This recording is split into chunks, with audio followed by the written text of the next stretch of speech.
कितनी अफसोसनाक, कितनी दर्द भरी बात है कि वही औरत जो कभी हमारे पहलू में बसती थी, उसी के पहलू में चुभने के लिए हमारा तेज खंजर बेचैन हो रहा है।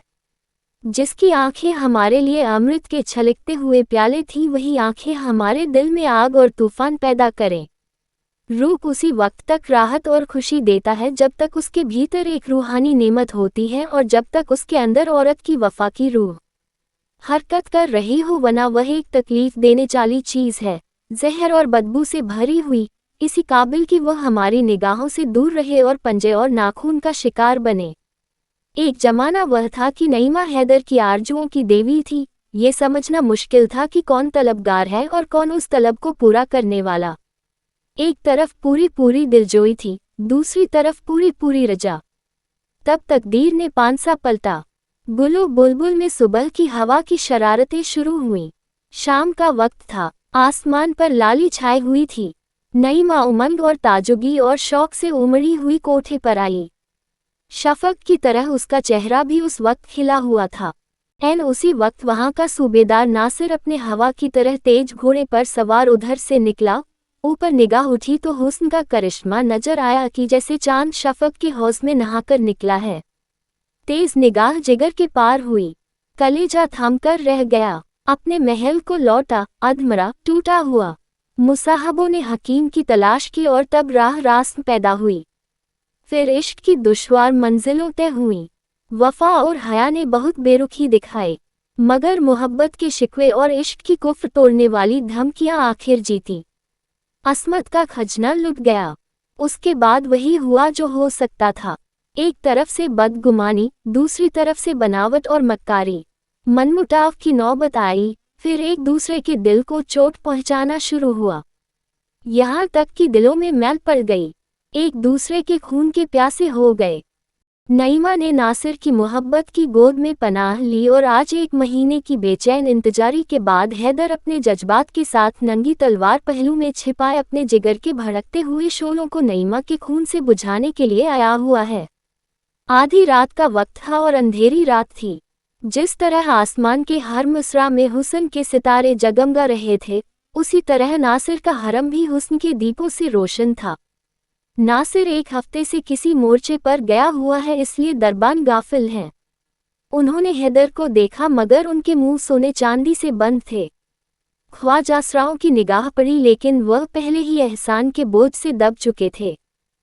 खवासों और कनीजों ने भी मतलब भरी निगाहों से उसका स्वागत किया और हैदर बदला लेने के नशे में गुनहगार नईमा के सोने के कमरे में जा पहुंचा, जहां की हवा संदल और गुलाब से बसी हुई थी। कमरे में एक मोमी चिराग जल रहा था और उसी की भेद भरी रोशनी में आराम और तकल्लुफ की सजावटें नजर आती थी जो सतीत्व जैसी अनमोल चीज के बदले में खरीदी गई थी। वही वैभव और ऐश्वर्य की गोद में लेटी हुई नईमा सो रही थी। हैदर ने एक बार नैया को औंख भर देखा। वही मोहिनी सूरत थी, वही आकर्षक लावण्य और वही इच्छाओं को जगाने वाली ताजगी। वही युवती जिसे एक बार देखकर भूलना असंभव था। हाँ, वही नईमा थी, वही गोरी बहें जो कभी उसके गले का हार बनती थी, वही कस्तूरी में बसे हुए बाल जो कभी कंधों पर लहराते थे, वही फूल जैसे गाल जो उसकी प्रेम भरी आंखों के सामने लाल हो जाते थे।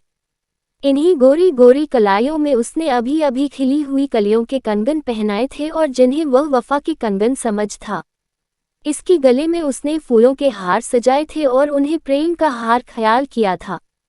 लेकिन उसे क्या मालूम था कि फूलों के हार और कलियों के कंगन के साथ वफा के कंगन और प्रेम के हार भी मुरझा जाएंगे। हाँ, ये वही गुलाब के से होंठ हैं जो कभी उसकी मोहब्बत में फूल की तरह खिल जाते थे, जिनसे मोहब्बत की सुहानी महक उड़ती थी, और यह वही सीना है जिसमें कभी उसकी मोहब्बत और वफा का जलवा था, जो कभी उसके मोहब्बत का घर था। मगर जिस फूल में दिल की महक थी, उसमें दगा के कांटे हैं। हैदर ने तेज कटार पहलू से निकाली और दबे पांव नईमा की तरफ आया, लेकिन उसके हाथ न उठ सके। जिसके साथ उम्र भर जिंदगी की सैर की उसकी गर्दन पर छुरी चलाते हुए उसका हृदय द्रवित हो गया। उसकी आंखें भीग गईं, दिल में हसरत भरी यादगारों का एक तूफान सा। तकदीर की क्या खूबी है कि जिस प्रेम का आरंभ ऐसा खुशी से भरपूर हो, उसका अंत इतना पीड़ाजनक हो। उसके पैर थरथराने लगे, लेकिन स्वाभिमान ने ललकारा, दीवार पर लटकी हुई तस्वीरें उसकी इस कमजोरी पर मुस्कुराईं। मगर कमजोर इरादा हमेशा सवाल और अलील की आड़ लिया करता है। हैदर के दिल में ख्याल पैदा हुआ, क्या इस मोहब्बत के बाब को उजाड़ने का इल्जाम मेरे ऊपर नहीं है? जिस वक्त बदगुमानियों के अनखुए निकले, अगर मैंने तानों और धिक्कारों के बजाय मोहब्बत से काम लिया होता तो आज ये दिन न आता। मेरे जुल्मों ने मोहब्बत और वफा की जड़ काटी। औरत कमजोर होती है, किसी सहारे के बगैर नहीं रह सकती। जिस औरत ने मोहब्बत के मज़े उठाए हों और उल्फात की नाजबरदारियां देखी हों, वह तानों और जिल्लतों की आंच क्या सह सकती है? लेकिन फिर गैरत ने उकसाया कि जैसे वह धुंधला चिराग भी उसकी कमजोरियों पर हंसने लगा। स्वाभिमान और तर्क में सवाल जवाब हो रहा था कि अचानक नईमा ने करवट बदली और अंगड़ाई ली। हैदर ने फौरन तलवार उठाई, जान के खतरे में आगा पीछा कहाँ। दिल ने फैसला कर लिया, तलवार अपना काम करने वाली ही थी कि नईमा ने आंखें खोल दी। मौत की कतार सिर पर नजर आई। वह घबरा कर उठ बैठी। हैदर को देखा, परिस्थिति समझ में आ गई। बोली, हैदर। हैदर ने अपनी झेप को गुस्से के पर्दे में छिपाकर कहा, हाँ मैं हूँ हैदर। नईमा सिर झुकाकर हसरत भरे ढंग से बोली, तुम्हारे हाथों में ये चमकती हुई तलवार देखकर मेरा कलेजा थरथरा रहा है। तुम्ही ने मुझे नाजबरदारियों का आदी बना दिया है। जरा देर के लिए इस कतार को मेरी औंखें से छिपा लो। मैं जानती हूँ कि तुम मेरे खून के प्यासे हो, लेकिन मुझे न मालूम था कि तुम इतने बेरहम और संगदिल हो। मैंने तुमसे दगा की है, तुम्हारी खतावार हूँ, लेकिन हैदर यकीन मानो, अगर मुझे चंद आखिरी बातें कहने का मौका न मिलता तो शायद मेरी रूह को दोज़ख में भी यही आरज़ू रहती। मौत की सज़ा से पहले आपने घरवालों से आखिरी मुलाकात की इजाज़त होती है। क्या तुम मेरे लिए इतनी रियायत के भी रवादार न थे? माना कि अब तुम मेरे लिए कोई नहीं हो, मगर किसी वक्त थे, और तुम चाहे अपने दिल में समझते हो कि मैं सब कुछ भूल गई, लेकिन मैं मोहब्बत को इतनी जल्दी भूल जाने वाली नहीं हूँ। अपने ही दिल से फैसला करो। तुम मेरी बेवफाइयाँ चाहे भूल जाओ, लेकिन मेरी मोहब्बत की दिल तोड़ने वाली यादगारें नहीं मिटा सकते। मेरी आखिरी बातें सुन लो और इस नापाक जिंदगी का हिस्सा पाक करो। मैं साफ साफ कहती हूँ, इस आखिरी वक्त में क्यों डरूं? मेरी कुछ दुर्गत हुई है, उसकी जिम्मेदार तुम हो। नाराज न होना। अगर तुम्हारा ख्याल है कि मैं यहाँ फूलों की सेज पर सोती हूँ तो वह गलत है। मैंने औरत की शर्म खोकर उसकी कद्र जानी है। मैं हसीन हूँ, नाजुक हूँ, दुनिया की नेमतें मेरे लिए हाजिर हैं। ना सिर्फ मेरी इच्छा का गुलाम है, लेकिन मेरे दिल से यह ख्याल कभी दूर नहीं होता कि वह सिर्फ मेरे हुस्न और अदा का बंदा है। मेरी इज्जत उसके दिल में कभी हो भी नहीं सकती। क्या तुम जानते हो कि यहाँ खवासों और दूसरी बीवियों के मतलब भरे इशारे मेरे खून और जिगर को नहीं लजाते? ओह, मैंने अस्मत खोकर अस्मत की कद्र जानी है, लेकिन मैं कह चुकी हूँ और फिर कहती हूँ कि इसके तुम जिम्मेदार हो। हैदर ने पहलू बदल कर पूछा, क्यों कर? नईमा ने उसी अंदाज से जवाब दिया, तुमने बीवी बनाकर नहीं, माशूक बनाकर रखा। तुमने मुझे नाजुबरदारियों का आदी बनाया, लेकिन फर्ज का सबक नहीं पढ़ाया। तुमने कभी न अपनी बातों से न कामों से मुझे ये ख्याल करने का मौका दिया कि इस मोहब्बत की बुनियाद फर्ज पर है। तुमने मुझे हमेशा हुस्न और मस्तियों की तिलिस्म में फंसाए रखा और मुझे ख्वाहिशों का गुलाम बना दिया। किसी किश्ती पर अगर फर्ज का मल्लाह न हो तो फिर उसे दरिया में डूब जाने के सिवा और कोई चारा नहीं। लेकिन अब बातों से क्या हासिल? अब तो तुम्हारी गैरत की कतार मेरे खून की प्यासी है, और ये लो मेरा सिर उसके सामने झुका हुआ है। हाँ, मेरी एक आखिरी तमन्ना है, अगर तुम्हारी इजाजत पाऊं तो कहूं। ये कहते कहते नईमा की आंखों में आंसुओं की बाढ़ आ गई और हैदर की गैरत उसके सामने ठहर न सकी। उदास स्वर में बोला, क्या कहती हो? नईमा ने कहा, अच्छा, इजाजत दी है तो इनकार न करना। मुझे एक बार फिर उन अच्छे दिनों की याद ताज़ा कर लेने दो जब मौत की कतार नहीं, मोहब्बत के तीर जिगर को छेदा करते थे। एक बार फिर मुझे अपनी मोहब्बत की बाहों में ले लो।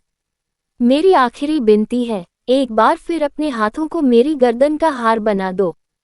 भूल जाओ कि मैंने तुम्हारे साथ दगा की है। भूल जाओ कि यह जिस्म गंदा और नापाक है। मुझे मोहब्बत से गले लगा लो और यह मुझे दे दो। तुम्हारे हाथों में यह अच्छी नहीं मालूम होती। तुम्हारे हाथ मेरे ऊपर न उठेंगे। देखो कि एक कमजोर औरत किस तरह गैरत की कटार को अपने जिगर में रख लेती है। ये कहकर नईमा ने हैदर के कमजोर हाथों से वह चमकती हुई तलवार छीन ली और उसके सीने से लिपट गई। हैदर झिझका, लेकिन वह सिर्फ ऊपरी झिझक थी। अभिमान और प्रतिशोध भावना की दीवार टूट गई। दोनों आलिंगन पाश में बंध गए और दोनों की आंखें उमड़ आईं। नईमा के चेहरे पर एक सुहानी, प्राणदायी मुस्कुराहट दिखाई दी और मतवाली आंखों में खुशी की लाली झलकने लगी। बोली, आज कैसा मुबारक दिन है कि दिल की सब आरजुएं पूरी होती हैं, लेकिन ये कमबख्त आरजुएं कभी पूरी नहीं होती। इस सीने से लिपटकर मोहब्बत की शराब के बगैर नहीं रहा जाता। तुमने मुझे कितनी बार प्रेम के प्याले हैं, उस सुराही और उस प्याले की याद नहीं भूलती। आज एक बार फिर उल्फत की शराब के दौर चलने दो, मौत की शराब से पहले उल्फत की शराब पिला दो। एक बार फिर मेरे हाथों से प्याला ले लो, मेरी तरफ उन्हीं प्यार की निगाहों से दंग कर जो कभी आंखों से न उतरती थी। पी जाओ, मरती हूं तो खुशी से मरूं। नईमा ने अगर सतीत्व खोकर सतीत्व का मूल्य जाना था, तो हैदर ने भी प्रेम खोकर प्रेम का मूल्य जाना था। उस पर इस समय एक मदहोशी छाई हुई थी। लज्जा और याचना और झुका हुआ सिर, ये गुस्से और प्रतिशोध के जानी दुश्मन है, और एक औरत के नाजुक हाथों में तो उनकी काट तेज तलवार को मात कर देती है। अंगूरी शराब के दौर चले और हैदर ने मस्त होकर प्याले पर प्याले खाली करने शुरू किए। उसके जी में बार बार आता था कि नईमा के पैरों पर सिर रख दूं और उस उजड़े हुए आशियाने को आदाब कर दूं। फिर मस्ती की कैफियत पैदा हुई और अपनी बातों पर और अपने कामों पर उसे अख्तियार न रहा। वह रोया, गिड़गिड़ाया, मिन्नतें की, यहाँ तक कि उन दगा के प्यालों ने उसका सिर झुका दिया। हैदर कई घंटे तक बेसुध पड़ा रहा। वह चौंका तो रात बहुत कम बाकी रह गई थी। उसने उठना चाहा, लेकिन उसके हाथ पैर रेशम की डोरियों से मजबूत बंधे हुए थे। उसने भौचक होकर इधर उधर देखा। नईमा उसके सामने वही तेज कटार लिए खड़ी थी। उसके चेहरे पर एक कातिलों जैसी मुस्कुराहट की लाली थी। फर्जी माशूक के खूनीपन और खंजरबाजी के तराने वह बहुत बार गा चुका था, मगर इस वक्त उसे इस नजारे से शायराना लुत्फ उठाने का जीवत न था। जान का खतरा नशे के लिए तुर्शी से ज्यादा कातिल है। घबरा कर बोला नईम। नईमा ने लहजे में कहा, हाँ मैं हूँ नईमा। हैदर गुस्से से बोला, क्या फिर दगा का वार किया? नईमा ने जवाब दिया, जब वह मर्द जिसे खुदा ने बहादुरी और कुव्वत का हौसला दिया है दगा का वार करता है, तो उसे मुझसे ये सवाल करने का कोई हक नहीं। दगा और फ्रेब औरतों के हथियार हैं, क्योंकि औरत कमजोर होती है। लेकिन तुमको मालूम हो गया कि औरत के नाजुक हाथों में ये हथियार कैसी काट करते हैं। ये देखो, यह आबदार शमशीर है जिसे तुम गैरत की कटार कहते थे। अब वह गैरत की कटार मेरे जिगर में नहीं, तुम्हारे जिगर में चुभेगी। हैदर, इंसान थोड़ा खोकर बहुत कुछ सीखता है। तुमने इज्जत और आबरू सब कुछ खोकर भी कुछ न सीखा। तुम मर्द थे, नासिर से तुम्हारी होड़ थी। तुम्हें उसके मुकाबले में अपनी तलवार के जौहर दिखाना था, लेकिन तुमने निराला ढंग अख्तियार किया और एक बेकस और पर दगा का वार करना चाहा, और अब तुम उसी औरत के समाने बिना हाथ पैर के पड़े हुए हो। तुम्हारी जान बिल्कुल मेरी मुट्ठी में है।